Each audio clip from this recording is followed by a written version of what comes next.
Lanjutkan pengajian kitab Al-Jami' As-Shaghir. Kita sudah sampai pada huruf alif hadis 176.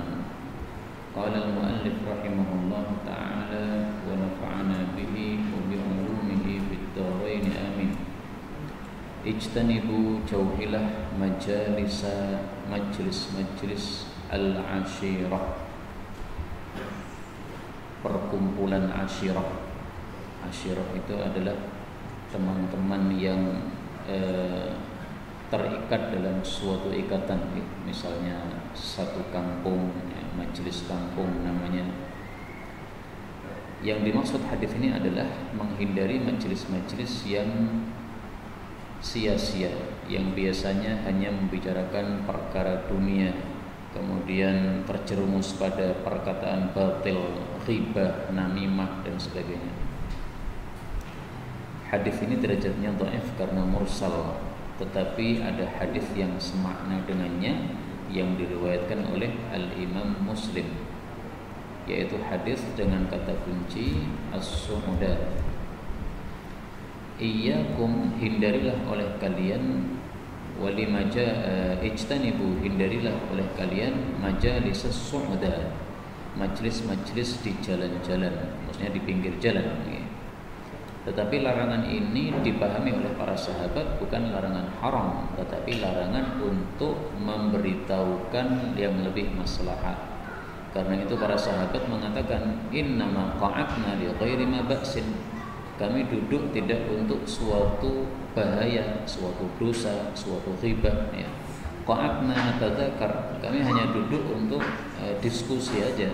Wa natahaddath, dan kita ngobrol biasa aja, gitu.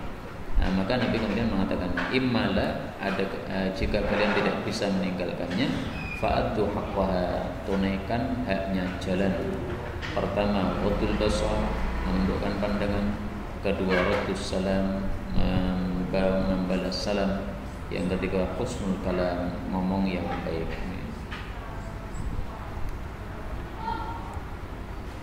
Para ulama ketika menjelaskan hadis ini mengatakan, amma majalisul khair fayata'akkad mulazamatuhu.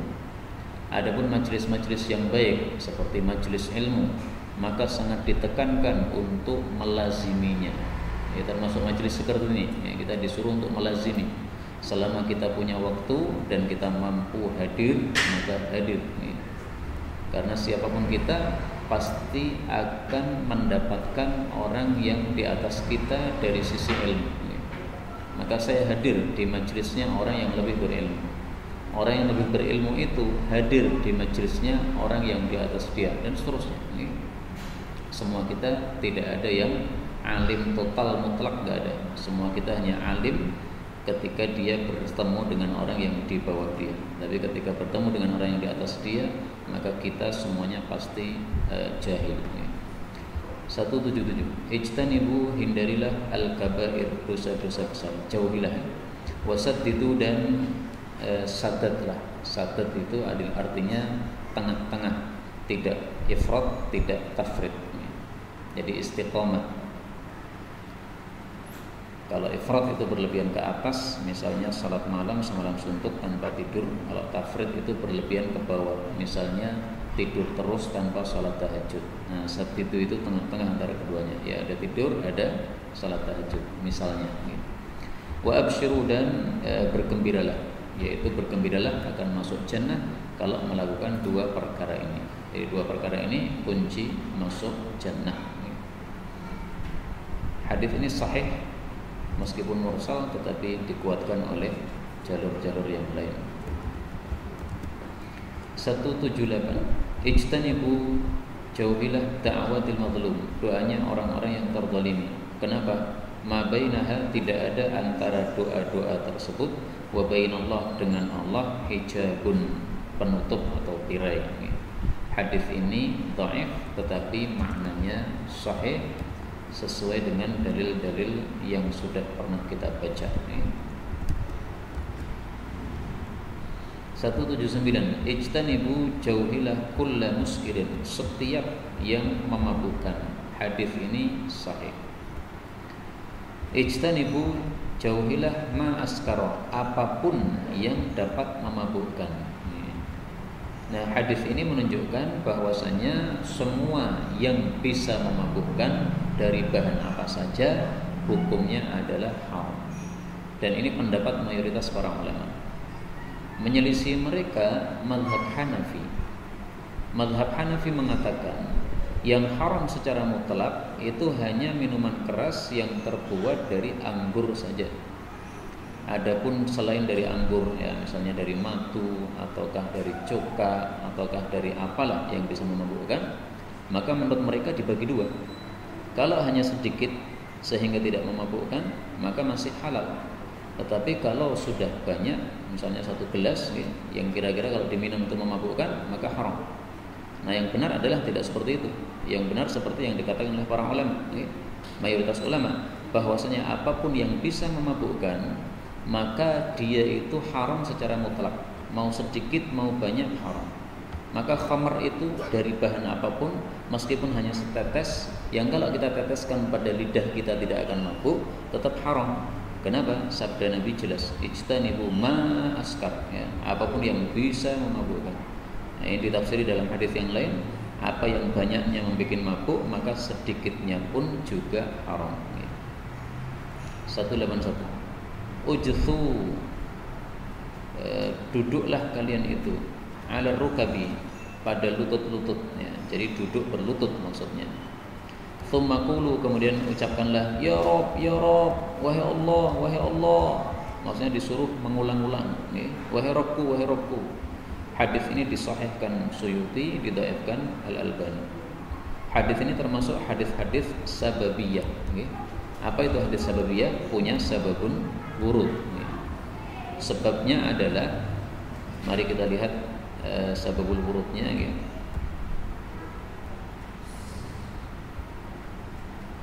Jadi hadis-hadis yang zahirnya menunjukkan ada sababul wurud itu hendaklah kita cari.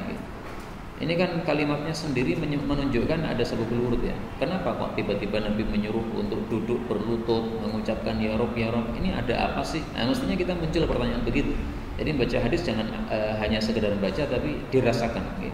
Nah, ketika ada perasaan ini kayaknya ada sababul wurudnya, ini dicari. Nah, ternyata memang betul-betul ada sababul wurudnya. Sababul wurudnya apa? Nah, di sini disebutkan.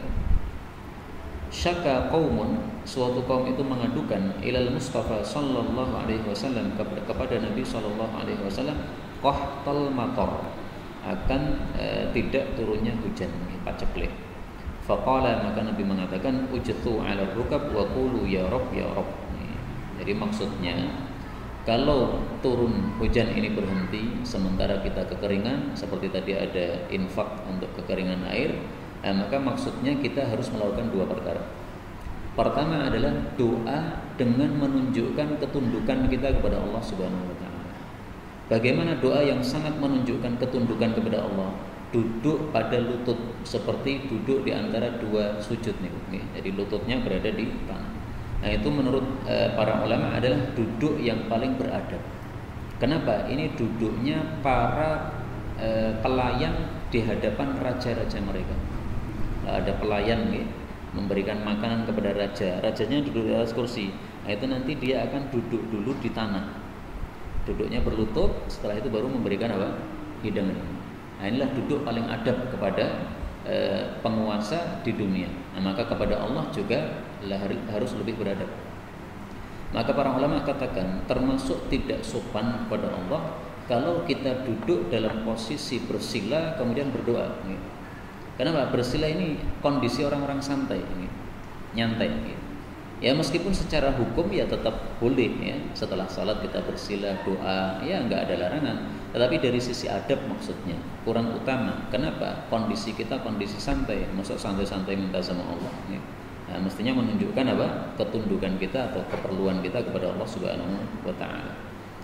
Kemudian yang kedua, kita disuruh untuk mengucapkan doa yang sungguh-sungguh. Maka di sini dikatakan ya Rabb, ya Rabb, diulang-ulang. Jadi maksudnya diulang-ulang. Jadi bukan hanya 2 kali. Maksudnya pengulangan ini maksudnya berkali-kali memanggil Allah Subhanahu wa taala. Dan dipilih nama ya Rabb, kenapa? Karena ya Rabb itu menurut para ulama adalah doa yang merupakan Ismullahil A'zam, nama Allah yang paling besar, yang kalau kita doa dengannya pasti akan dikabulkan oleh Allah Subhanahu wa taala. Menurut Ibnu Abbas dan Abu Darda radhiyallahu taala anhuma. Hadis berikutnya 182. Ajra'ukum, orang yang paling berani di antara kalian, ala terhadap qasmil jaddi, bagian bagi kakek, bagian warisan maksudnya.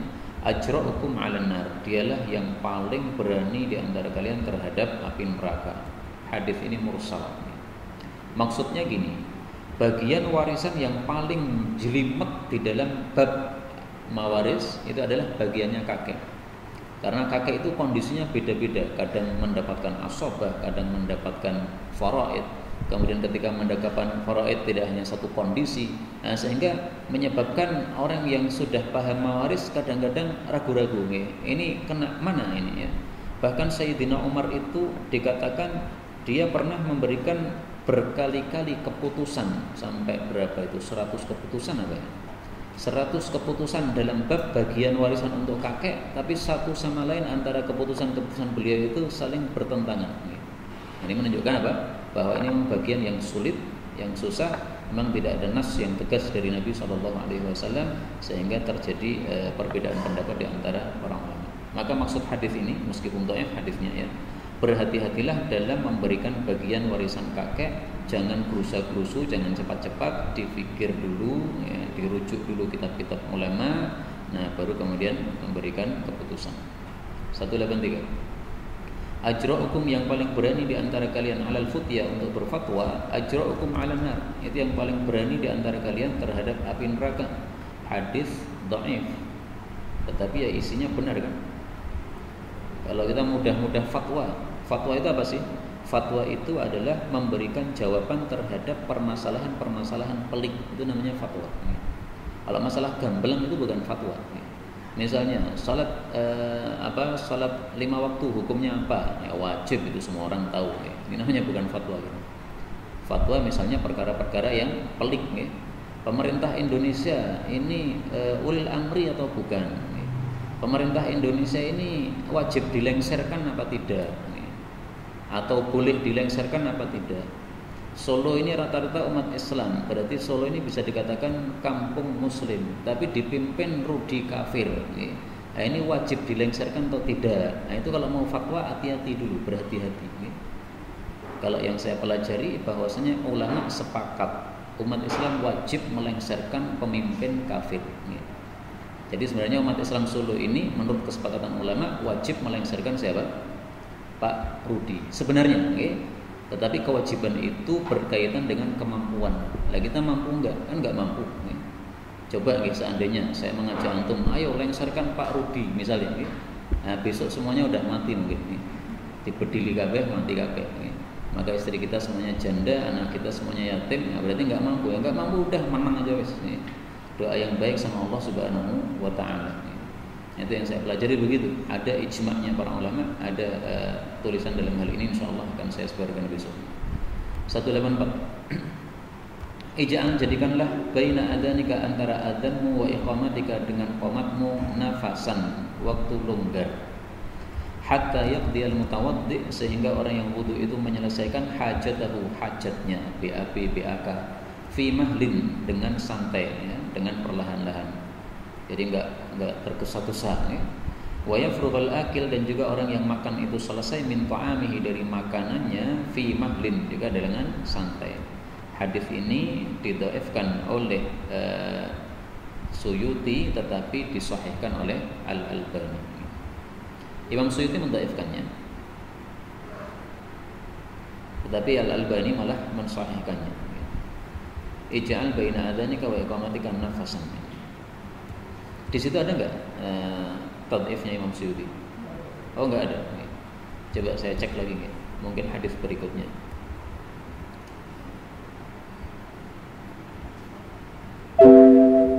Oh, bukan. Yang mendhaifkan bukan Imam Suyuti.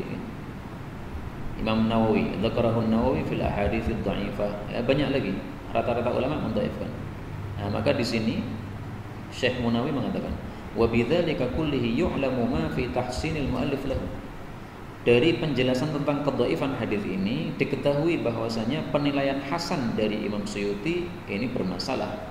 Illa ayyurida annahu hasan li ghairi. Kecuali kalau maksudnya Imam Suyuti adalah hadis ini hasan li ghairi. Jadi menurut Al-Albani hadis ini hasan atau sahih. Kemudian menurut Imam Suyuti juga hadis ini hasan atau sahih, maksudnya li ghairihi. Hasan karena dikuatkan oleh hadis-hadis yang semakna dengannya. Tapi sebenarnya seluruh sanadnya yang ada tidak ada yang sahih, tapi saling menguatkan. Ulama yang mendhaifkan hadis ini, yang tidak menghasankan, ya, karena memang berselisih pendapat dalam hal ini. Mereka mengatakan sehingga kesimpulannya tidak ada batasan antara adzan dan qomat. Kenapa? Hadis ini enggak berlaku. Hadis ini dhaif. Terus kapan qomat? Qomat itu dilakukan ketika sudah memenuhi syarat. Apa syaratnya qomat? Kita tahu bahwa adzan dikumandangkan ketika sudah masuk waktu kan gitu, untuk memberitahu masuk waktu. Berarti qomat itu syarat pertama harus sudah masuk waktu. Kemudian yang kedua, qomat itu dilakukan tujuannya ketika orang sudah kumpul maka dimulai salat. Maka syarat kedua adalah kalau sudah kumpul. Maka jangan kumandangkan qomat kalau belum waktunya masuk. Jangan kumandangkan qomat kalau masih baru 1-2 orang di masjid. Tunggu dulu sampai kumpul. Maka menurut fikih ini qomat itu tidak ada batas waktunya berapa menit, tetapi sesuai kondisi. Kalau umat di satu masjid misalnya pada rajin, begitu adzan selesai semuanya sudah siap salat sunnah di masjid itu. Nah itu 5 menit langsung qomat nggak apa-apa. Tapi kampung yang terkenal malas-malas nih, 15 menit lagi udah teko. Nah, maka antara adzan sama qomat dibuat apa? 15 menit.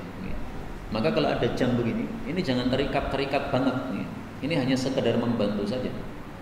Anggaplah dibikin waktu 15 menit misalnya. Udah kumpul dan imamnya sudah di masjid. Ya enggak usah nunggu jamnya tit gitu ya. Sudah memenuhi syarat, sudah masuk waktu, sudah kumpul. Termasuk kalau kajian misalnya molor pada maghrib sampai isya, kajiannya molor 15 menit. Nah itu adzan langsung qomat enggak apa-apa. Kenapa? Udah masuk waktu, bahkan udah lewat dan sudah pada kumpul karena pada kajian. 185. Ij'alu jadikanlah akhir salatikum, terakhirnya salat kalian bilail di waktu malam, witran, salat yang witir yang ganjil. Perintah ini sunnah tidak wajib, sehingga seandainya salat witirnya sebelum tidur boleh, sebagaimana dilakukan oleh Abu Bakar As-Siddiq radhiyallahu anhu. 186. Ij'alu jadikanlah a'immatakum, imam-imam kalian, khiyarakum, orang-orang baik di antara kalian. Fa innahum, karena mereka, wafdukum, adalah tamu kalian. Fima bainakum wa baina rabbikum, antara kalian dengan Allah Subhanahu wa taala. Wafdun itu tamu utusan ya. Jadi kita mengutus tamu untuk ketemu Allah Subhanahu wa taala, yaitu para imam salat itu. Hadis ini derajatnya dhaif. 187. Ij'alu jadikanlah min salatikum, sebagian salat kalian, fi buyutikum, di rumah-rumah kalian, maksudnya salat sunnah. Wala tattakhiduha, janganlah kalian menjadikan menjadikan rumah kuburan seperti kuburan, maksudnya tidak pernah digunakan untuk salat sunnah. Karena itu para ulama mengatakan paling afdalnya salat sunnah itu di rumah. Sama saja apakah sunnah qabliyah ataukah ba'diyah. Jadi sunnahnya atau lebih afdalnya begitu mendengar azan kita wudu, kemudian salat sunnah di rumah. Selesai salat sunnah di rumah, berangkat ke masjid.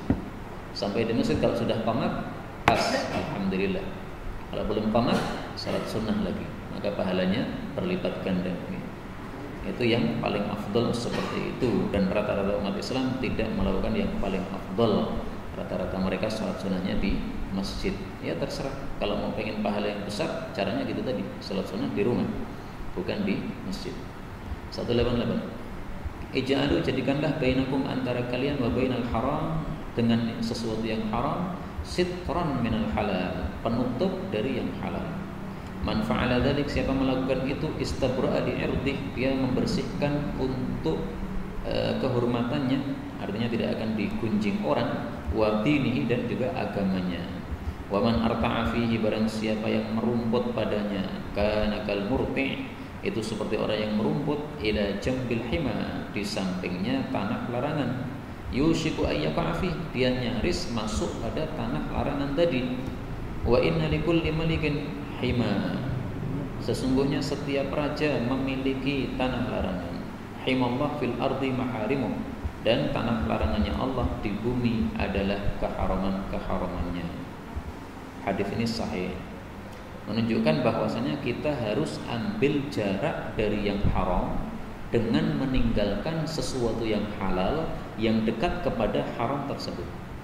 Jadi gambarannya gini, misalnya ini area haram, terus ini area halal. Nah, kita jangan mengambil area halal yang dekat atau mepet dengan haram. Yang mepet dengan haram ini kita tinggalkan aja. Kita pilih yang jauh. Sehingga seandainya kita itu nabrak, masih nabrak yang haram. Yang halal ya. Karena kalau yang halal yang mepet dengan haram ini kita ambil, nanti kalau kita nabrak yang haram. Contoh yang gampang misalnya, kita punya tetangga, dia kerja di bank uang riba haram, jelas. Tetangga ini kasih makanan kepada kita dari rumahnya. Kita nggak tahu ini makanan dari harta haramnya atau dari mana. Maka hukum asalnya adalah apa?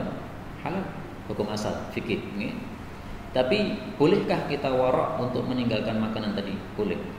Kita terima makanan tersebut, kemudian kita berikan kepada ayam kita kalau kita punya ayam, atau kita berikan kepada misalnya orang-orang yang mungkin belum diberi hidayah oleh Allah, yang suka nongkrong di pinggir jalan, yang nggak tahu dia salat atau apa mereka kafir atau muslim, nggak paham, kasihkan mereka.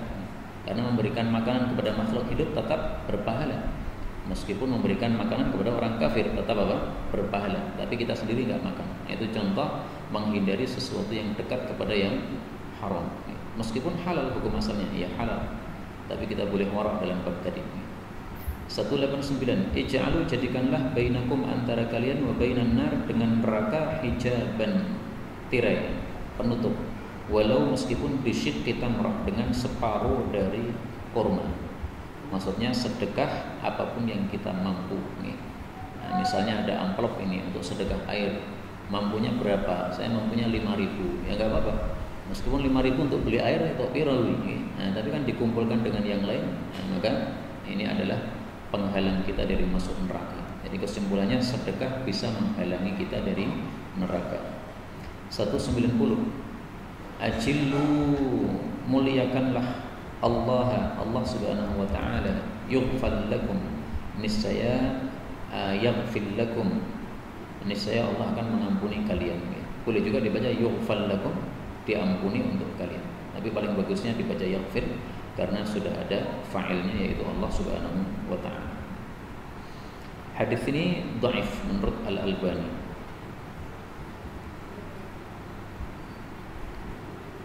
Dari sisi qiraah, huruf ra yang dibaca sukun, diharakati sukun. Kalau ketemu dengan huruf lam, ini boleh idgham. Yaghfir lakum, ra-nya hilang menjadi lam dalam bacaan Quran. Ada nggak? Sering ya kita membaca surat Shaf, yaghfir lakum dzunubakum wa yudkhilkum jannatin, enak ya, yaghfir lakum. Kalau yaghfir lakum rada susah nih. Nah, maka bacaan Quran itu sebenarnya kalau paham ilmu qiraat itu baca Quran mudah sekali, nggak ada yang susah. Ada teman saya mengatakan, saya itu kalau baca Quran satu aja yang susah, kata dia, satu aja yang susah, yang lainnya nggak susah. Apa? Kadzabat Samudu, kadzabat, kan tak itu mestinya kan keluar nafasnya. Kadzabat Samudu, susah men. Nah, maka saya katakan, karena kamu nggak belajar ilmu qiraat. Kalau belajar ilmu qiraat ini tak boleh idgham pada sa. Kadzabat Samudu, enak. Kadzabat Samudu bitagwaha. Qad sami'a susah. Ini boleh idgham. Qad sami'a Allahu qawlan lati tujadiluka.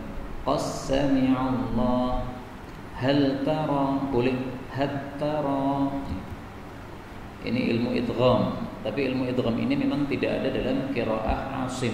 Rata-rata orang Indonesia ini pakainya qiraah Asim. Yang paling pakar dalam bab idgham itu adalah qiraahnya Imam Kisai. Imam Kisai itu ahli idgham, banyak yang diidghamkan.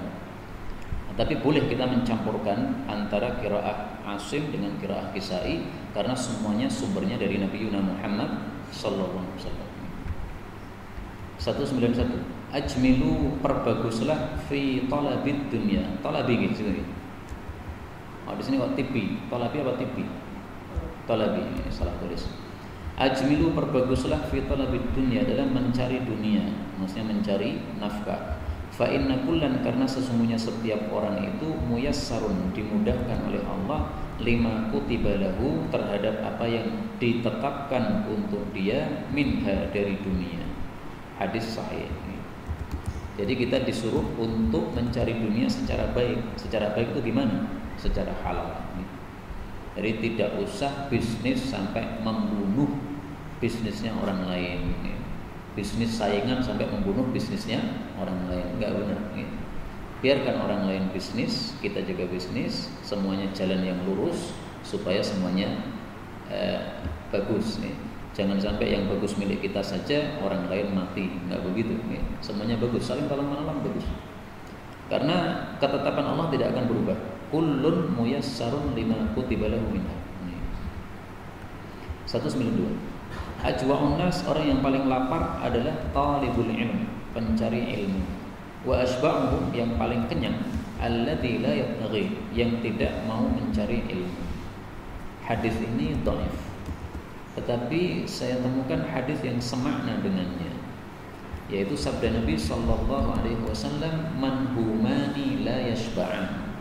Dua orang yang selalu lapar tidak bisa kenyang. Pertama talibu ilm, pencari ilmu. Yang kedua talibu dunia, pencari dunia. Hadis sahih riwayat Bazzar. Jadi kalau kita itu tidak merasa lapar terhadap ilmu, berarti kita bukan talibu ilmu. Kadang-kadang orang merasa saya talibu ilmu, tapi enggak haus ilmu, itu bukan talibu ilmu. Itu hanya ngaku-ngaku talibu ilmu. Talibu ilmu yang sesungguhnya itu adalah yang selalu haus terhadap ilmu, enggak pernah merasa kenyang. Mungkin sudah khatam satu kitab, pengen khatam yang lainnya. Sudah khatam Bukhari, tapi ketika ada majelis Bukhari masih ikut lagi. Kenapa? Gurunya beda. Itu namanya talibu ilm. Enggak pernah tidak pernah merasa kenyang. Bahkan kalau ulama-ulama zaman dulu, meskipun gurunya sama, sudah khatam satu kitab, gurunya ngulangi lagi, ikut lagi. Karena mereka merasa bahwa pengkhataman pertama itu pemahamannya belum sempurna, masih ada beberapa kalimat yang dia belum paham. Maka ketika pengkhataman kedua ikut lagi, insya Allah pemahamannya lebih sempurna. Nah, maka kadang-kadang kita itu merasa talibu ilm, tapi sebenarnya apa? Bukan talibu ilm, hanya ngaku-ngaku saja karena tidak haus ilmu. 193. Ajibu, datangilah, ijabailah, hadhihi da'wah, undangan ini, idza du'itum laha, apabila kalian diundang terhadapnya. Hadis muttafaqun alaih, berarti sahih. Dari sisi fikih, undangan yang wajib didatangi adalah undangan walimah nikah. Adapun undangan walimah selain nikah, ada walimah akad, ada walimah safar. Jadi walimah itu intinya apa sih? Mengumpulkan orang untuk makan-makan, itu disebut walimah. Tapi biasanya kalau disebut walimah nikah, padahal sebenarnya enggak. Apapun kumpul untuk makan-makan namanya apa? Walimah. Maka ada walimah rumah baru, ada walimah safar, pulang dari safar atau sebelum safar, ada walimah khitan dan sebagainya. Maksudnya ada yang sunnah, ada yang bid'ah.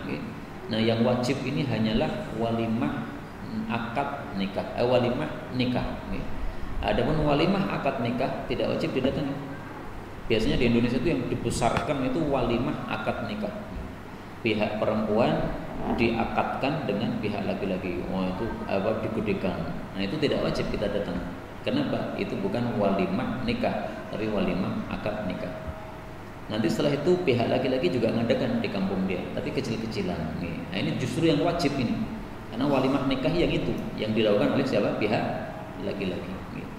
Tapi kadang-kadang juga kalau orang sudah paham ngaji, maka walimah nikahnya digabung dengan walimah akad. Berarti sekali aja. Walimah nikah yaitu dari pihak laki-laki, tetapi diadakan di pihak perempuan. Jadi biaya semuanya pihak laki-laki yang nanggung, tapi tempatnya di pihak perempuan.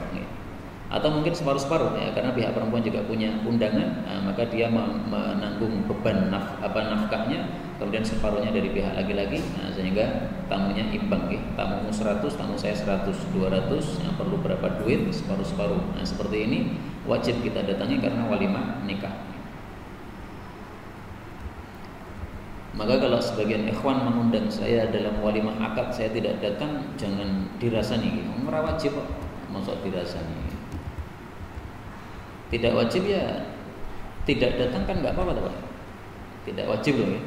Lalu wajib kemudian tidak datang, nah, itu yang bermasalah. Ini menurut mayoritas para ulama apa yang saya sampaikan ini. Kalau minoritas ulama mengatakan semua undangan makan wajib didatangi. Ini mazhabnya Ibnu Umar. Mau walimah nikah, mau walimah akad nikah, mau walimah khitan, ya, khitan tuh diperselisihkan juga. Ada yang mengatakan bid'ah walimah khitan, ada yang mengatakan nggak apa-apa karena masalah dunia. Demikian juga makan bersama untuk buka puasa. Nah itu kalau menurut Ibnu Umar tetap wajib didatangi. 195. Ajifu, tutuplah, kuncilah abwabakum, pintu-pintu rumah kalian. Wa akfi'u, dan tutupilah aniyatakum, bejana-bejana wadah-wadah kalian. Wa auqi'u, dan ikatlah asqiyatakum, wadah air kalian. Zaman dulu wadah air ditutupi dengan diikat. Kalau sekarang ya pakai apa? Tutup. Wa atfi'u, dan matikanlah surujakum, lampu-lampu kalian. Ini maksudnya lampu dari api ya, karena zaman dulu lampunya dari api. Fa innahum, karena sesungguhnya mereka para setan, para jin, lam yu'dzan lahum, tidak diizinkan bagi mereka bit tasawwur, untuk tasawwur. Tasawwur itu apa ya? Naik lewat apa itu? Tembok, namanya apa? Maling masuk rumah kita lewat tembok, namanya apa? Apa namanya? Nama? Gak ada namanya. Melompati tembok ya. Tidak diizinkan bagi para jin bit tasawur, untuk melompati tembok alaikum, terhadap kalian, itu masuk rumah kalian lewat tembok, nggak bisa. Artinya gini, kalau pintu rumah sudah kita kancing, maka setan itu sudah tidak bisa masuk, meskipun antara tembok dengan bagian dalam rumah kita itu masih bolong. Seperti rumah saya itu kan bagian dapurnya itu bolong, kelihatan langit. Nah, tapi setan masuk bisa nggak bisa. Kenapa? Pintu sudah saya kancing. Tetapi ini semuanya berlaku apabila memenuhi syarat. Syaratnya apa? Membaca bismillah. Menutupi wadah bismillah. Mengunci pintu bismillah. Dalilnya dalam hadis yang lain ya. Dalam hadis yang lain beliau menyebutkan apa? Bismillah. Hadis ini derajatnya dhaif yang ini, tetapi yang sahih ada yang lainnya. Kata kuncinya kalau mau dicari, wal urus mallahi alaih. Ajiful abwab, kuncilah pintu, wal urus mallahi alaih, plus bacalah nama Allah terhadapnya. Jadi ketika kunci bilang bismillah. Fa inna syaitan la yaftahu baban ujifa wa dzikra ismullah alaih. Setan tidak bisa membuka pintu yang ditutup atau dikunci yang disertai dengan bismillah. Wa ghattul jirar wa auqil qarab wa akil aniyah. Ini tadi perintah-perintah sama, yaitu untuk menutupi apa? Wadah-wadah air kita. Ini hadis riwayat Abu Dawud sahih. 196. Ahabul a'mal, amalan yang paling dicintai ilallah, oleh Allah adalah as-salatu li waqtiha, salat di waktunya. Tsumma, kemudian birrul walidain, berbakti kepada dua orang tua. Ini sering ditanyakan, mertua termasuk enggak? Mertua itu bukan orang tua ya. Orang tua itu bapak ibu kita ya. Ada juga yang bertanya, kalau bapak angkat, bapak angkat itu bukan orang tua ya. Orang tua itu yang melahirkan kita. Tsumma, kemudian al-jihadu fi sabilillah, jihad di jalan Allah Subhanahu wa ta'ala. Hadis ini menunjukkan bahwa hak yang paling besar adalah haknya Allah. Maka as-salatu di waktiha, paling utama. Kemudian haknya makhluk yang paling besar adalah orang tua, karena mereka yang paling banyak jasa kepada kita. Maka yang kedua, birrul walidain. Kemudian kebaikan yang bersifat menyeluruh untuk umat Islam, yaitu jihad fisabilillah, ya, karena menjaga keamanan umat Islam. Apa urutan hadisnya? Beda. 194. Oh, ini belum dibaca. Ayat 194, ajibu ijabailah ad-da'iyah, orang yang mengundang, wala taruddu, dan janganlah kalian itu menolak al-hadiyata, hadiah, wala tadribu, dan janganlah kalian memukul al-muslimin, umat Islam. Hadis sahih. Jadi hadiah itu sunnahnya diterima. Hadiah itu sunnahnya apa? Diterima. Kenapa? Pertama, karena sabda Nabi SAW bahwasanya harta apapun yang datang kepada kita tanpa kita harap-harapkan, tanpa kita meminta, maka terimalah. Maka hadiah jangan ditolak selama kita tidak mengharap-harapkan dan tidak meminta. Kemudian yang kedua, karena kalau kita menerima hadiah itu menyebabkan kecintaan antara umat Islam. Coba kalau ada orang ngasih hadiah kita tolak, gimana rasanya? Apalagi hadiahnya sudah dibungkus, sudah payah-payah membungkus, sudah payah-payah mampir di satu warung untuk membeli itu untuk kita, begitu diberikan malah kita tolak. Nggak perlu ditolak, terima aja. Oh, saya udah kenyang, kamu sudah kenyang, tapi kan menerima masih bisa. Yang tidak bisa kan makannya. Menerima nggak apa-apa, kasihkan orang lain. Alhamdulillah, dapat 2 pahala. Pahala menyenangkan orang yang memberi hadiah, dan pahala sedekah terhadap hadiah tadi yang antum berikan kepada orang lain. Nah, maka termasuk para guru-guru, para guru-guru, para ustadz-ustadz yang mungkin diundang di suatu tempat, kemudian selesai kajian dikasih hadiah. Itu kalau fikih saya loh, itu diterima sunnahnya. Hadisnya, dalilnya hadis ini, wala taruddul hadiyah. Oh, itu kan berarti menjual ayat-ayat Quran? Enggak, bukan itu tafsirnya menjual ayat, bukan begitu. Memang ada sebagian masyayikh itu yang kalau mengajar itu dikasih apapun nggak mau. Itu saya tahu, misalnya ada Syekh Muhammad Asy-Syanqiti, Al-Mukhtar Asy-Syanqiti. Itu beliau ngajar apapun, diberi apapun nggak mau. Nggak duit, nggak makanan, nggak tas, nggak kitab, pokoknya apapun pemberian dari pengajian beliau nggak mau. Tapi menurut saya itu tidak sesuai sunnah, karena hadisnya jelas ini, wala taruddul hadiyah, jangan menolak hadiah. Syaratnya tadi, kita tidak meminta, kita tidak mengharapkan. Maka mengajar jangan sampai mengharapkan. Saya habis ngajar harus diajak makan. Kalau orang diajak makan ini berarti muridnya orang genah ini. Apa gurunya diteke luwe ini. Nah, lapar tinggal kita cari makan selesai. Itu bukan kewajiban murid kita. Kewajiban guru adalah memberikan ilmu. Udah kewajiban dari Allah.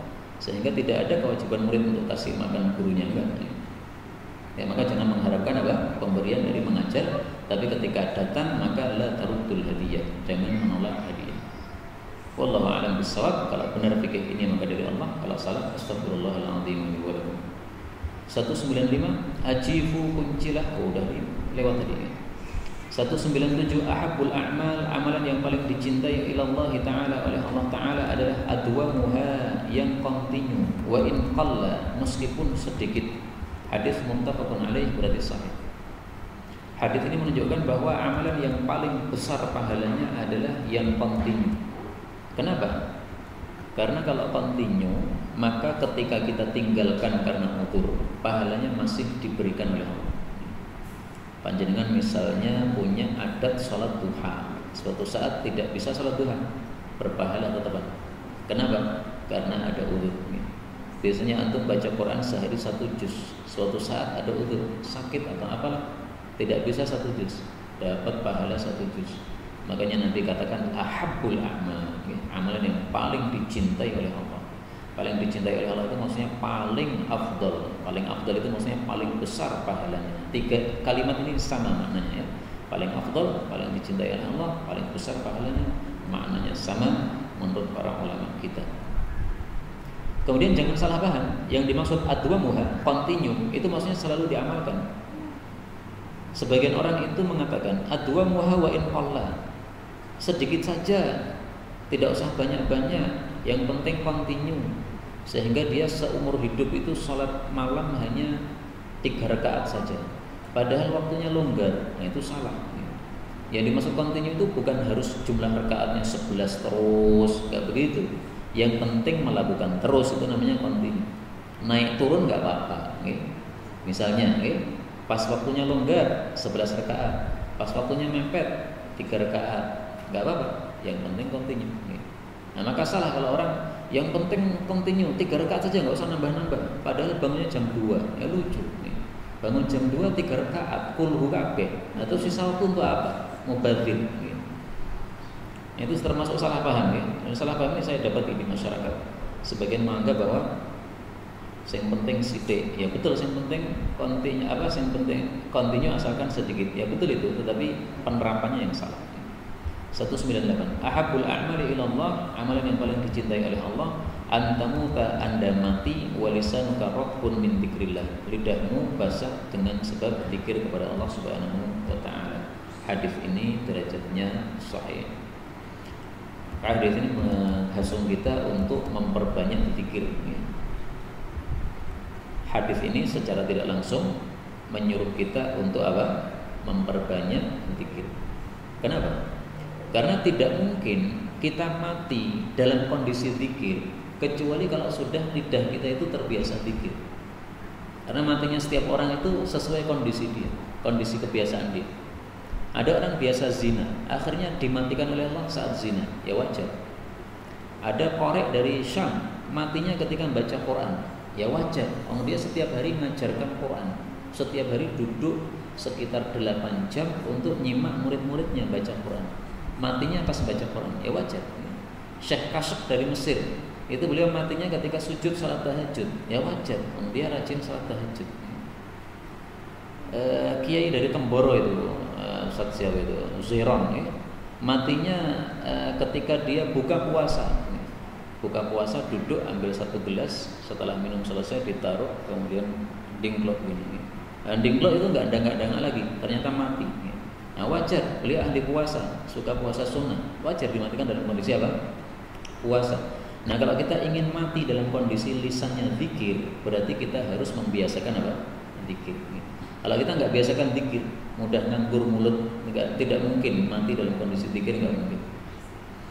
199.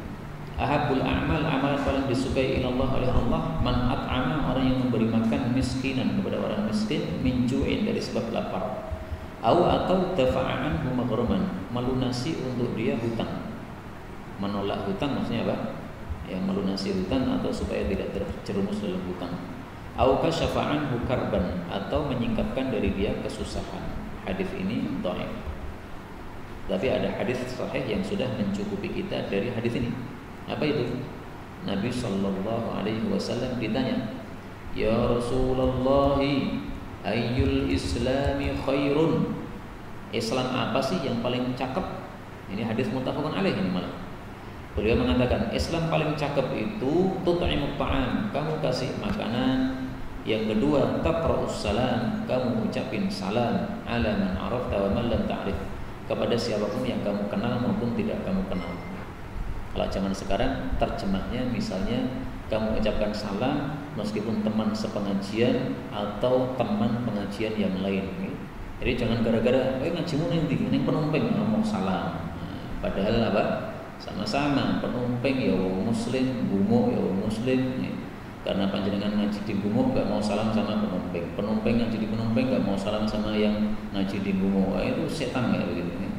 Namanya muslim itu ya salam. Meskipun dia mencela kita, tetap salam. Kenapa? Karena dia muslim. Ada satu kalimat indah, kalimat ulama ini. Uti'ullaha fika wa in asaitani fihi wa in asaitahu fiyya. Uti'ullah, aku akan tetap taat kepada Allah, fika, dalam masalah kamu, wa in, meskipun asaitahu, kamu itu durhaka kepada Allah, fiyya, dalam masalah saya. Jadi bagus banget. Saya mengucapkan salam kepada Anda tidak mau menjawab. Ini berarti Anda maksiat. Maksiat kepada siapa? Bukan kepada saya, kepada Allah. Meskipun Anda maksiat kepada Allah dalam masalah saya, yaitu tidak mau jawab salam saya tetap akan salam kepadamu. Kenapa? Saya taat kepada Allah. Ini kalau orang ikhlas kayak gini, Pak. Mau salamnya dijawab atau tidak dijawab, orang ini sunnah Nabi. Muslim ketemu Muslim, dia Muslim nggak? Muslim. Tapi dia memusuhi saya, nggak peduli musuhi atau tidak. Oh dia Muslim kan? Maka kena hadis tadi. Ala man arafta wa man lam ta'rif. Terhadap orang yang memusuhi kamu atau tidak memusuhi kamu sama aja. Pokoknya dia Muslim, salam. Orang jawab urusan dia sama Allah. Ini kaidah, masya Allah. Ini jarang diamalkan. Uti Allah fika wa in asaitahu fiyya. Biasanya kalau kamu maksiat kepada Allah dalam hal saya, aku balas juga, aku juga maksiat kepada Allah. Nah, kok malah jadi elek kabeh. Nah, mestinya biarkan dia jelek, kita tetap jadi baik. 200. Ahabul a'mali ilallah, amalan paling dicintai Allah ba'da ada'il faraid, setelah menunaikan kewajiban-kewajiban, adalah idkhalus surur, memasukkan kesenangan alal muslim, kepada orang muslim. Hadis ini didhaifkan Al-Albani, tetapi ada hadis yang semakna yang disahihkan olehnya, yaitu apa? Kata kuncinya sururun. Rasulullah sallallahu alaihi wasallam bersabda, ahabbul a'mali ilallahi azza wa jalla sururun tudkhiluhu ala muslim. Amalan paling dicintai Allah adalah kebahagiaan kamu masukkan pada hatinya orang muslim. Nah, ini kalau seorang laki-laki mau melamar seorang akhwat, baca hadis ini. Bismillah, sebelum saya melamar, Rasulullah bersabda, amalan paling bagus adalah membahagiakan hati seorang muslim. Saya seorang muslim ingin melamar putri Anda. Nah, itu bapaknya ada di situ, anaknya ada di situ. Nah, dia langsung semangat, wah, terima langsung insyaallah. Wallahu a'lam bishawab. Inilah yang dapat kita baca pada malam hari ini. Benarnya dari Allah dan apabila ada salahnya, fa astaghfirullahal azim li wa lakum. Ada pembahasan